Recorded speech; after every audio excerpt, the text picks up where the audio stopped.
നമോ നമഃ.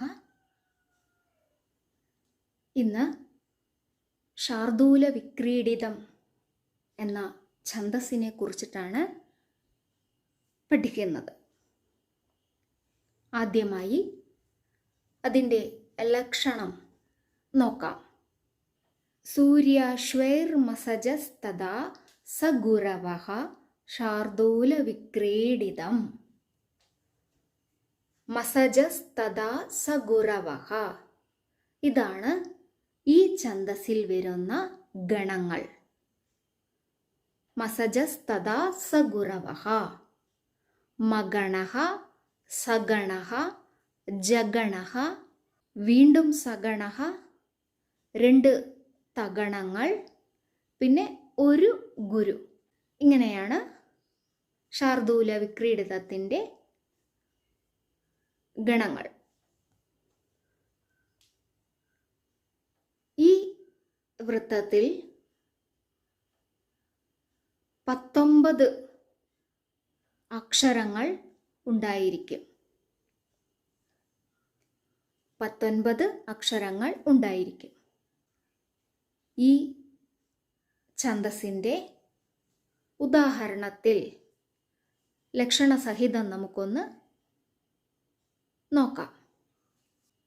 കസ്തൂരി തിലകം ലലാഢപടലേ വക്ഷസ്ഥലേ കൗസ്തുഭം നാസാഗ്രേ വരമൗക്തികം കരതലേ വേണും കരേ കങ്കണം സർവാംഗേ ഹരിചന്ദനം ച ലയൻ കണ്ഠേ ച മുക്താവലിം ഗോപസ്ത്രീ പരിവേഷ്ടിതോ വിജയത്തെ ഗോപാലചൂടാമണിഹി.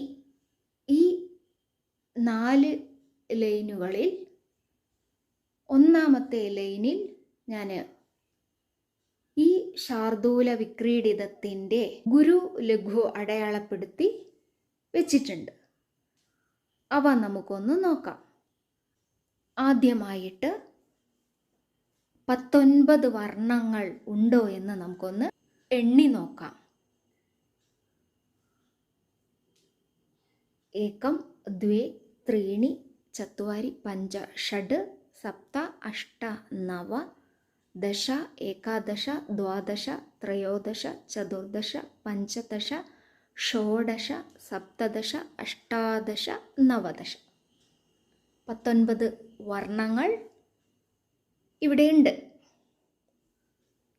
ഇനി മസജസ്തദാഹ എന്ന ആ ഗണങ്ങളുമുണ്ടോ എന്ന് നോക്കാം.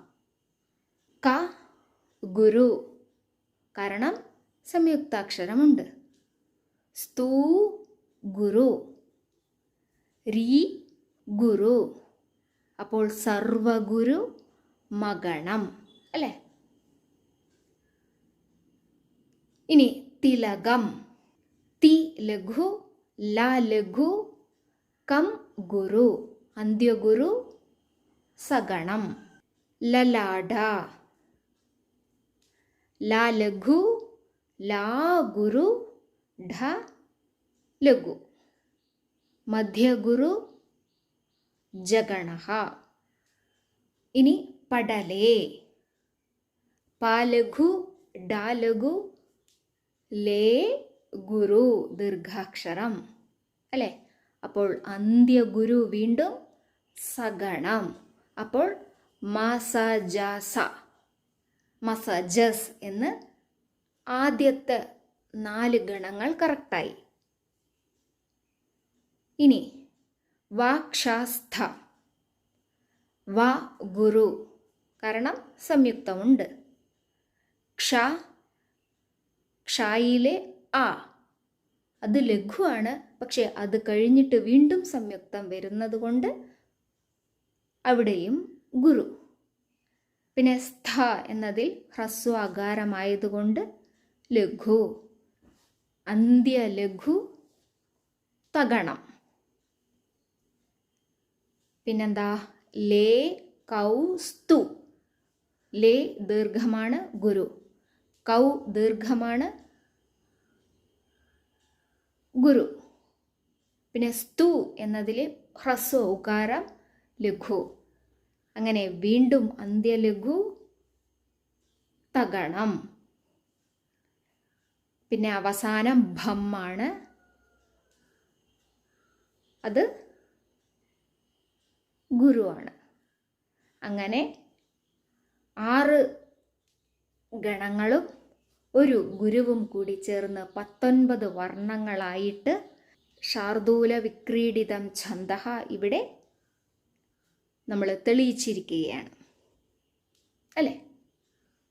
ഇതുപോലെ ബാക്കിയുള്ള 3 ലൈനിലും 19 അക്ഷരങ്ങളെ വീതം തിരിച്ചുകൊണ്ട് അവയിൽ 3 ഗണങ്ങളായി ഭാഗിച്ച് മസജസ്തദാ സഗുരവഹ എന്നിങ്ങനെ ക്രമത്തിൽ അടയാളപ്പെടുത്തി ചെയ്ത് നോക്കുക.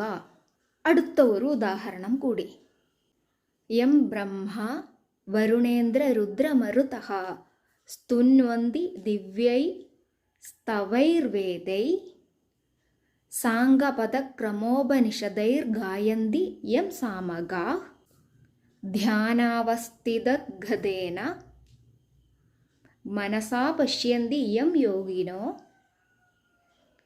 യസ്ഥാനം ന വിദു സുരാസുരഗണ ദേവായ തസ്മൈ നമഃ. ഇവിടെ ആദ്യത്തെ ലൈനിൽ സ്തവൈ വൈ എന്ന് വരെയാണ് 19 അക്ഷരങ്ങൾ വരുന്നത്. സ്തവൈഹി എന്നാണ്. പിന്നെ വേദൈ എന്നത് രണ്ടാമത്തെ ലൈനിൽ വരേണ്ടതാണ്. ഓക്കെ, അപ്പോൾ നമ്മൾ 19 അക്ഷരങ്ങളായി നോക്കിയിട്ട് വേണം ഈ വൃത്തം ഒന്ന് തിരിക്കണമെങ്കിൽ. ഓക്കെ, അപ്പോൾ ഗുരു ലഘുക്കളെ തിരിച്ച് നോക്കുക. ധന്യവാദ.